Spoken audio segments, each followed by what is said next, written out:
I've got files in here for everybody in the family. From the basement in her Kirkwood home There's so much stuff you can't begin. to the tubs in her dining room. St. Louis Navy pilot bagged 6 Japanese bombers in a day.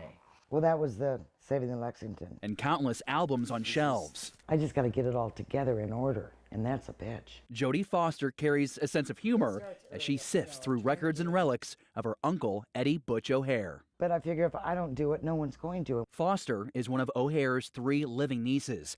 Most of what she knows about the World War II fighter pilot is from word of mouth, but they did meet. I was born right before he was killed. I was born in February '42.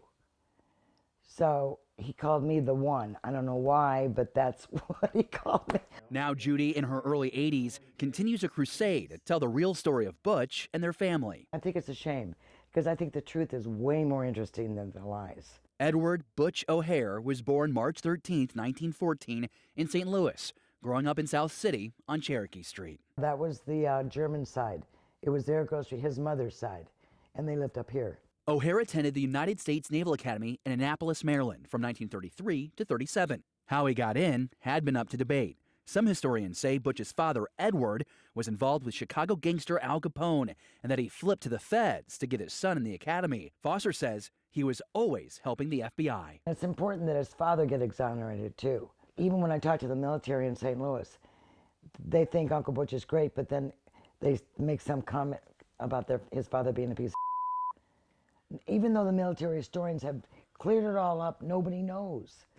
They hang on to that story of him being a bad guy. Butch, said to be a quiet and humble guy, solidified his reputation as a war hero in 1942 when he fought 8 Japanese bombers to protect the USS Lexington. He shot down 5 before they turned away, making him the first U.S. ace of the war. I met some of the guys that were on the ship, and they said all they could do was stand there and cheer. They were like a sitting duck. He received the Congressional Medal of Honor and spent months touring the U.S. to drive up support for the war. They wanted to ramp the country up, so they had a parade in St. Louis. He didn't like to be in the spotlight. He would go on to train other pilots for the military. In 1943, he went missing after leading one of the first nighttime dogfights launched from a carrier.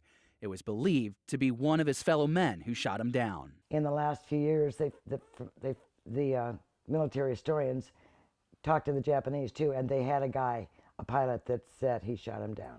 While Judy has the bookends of Butch's life sorted, there are still pages in time she wants to fill to help future generations appreciate the sacrifices of the World War II hero, not from Chicago, but from St. Louis. I just think it would be nice that people knew that he was, you know, an Irish German from South St. Louis and just was a regular guy that, you know, that just grew up down there on Cherokee Street.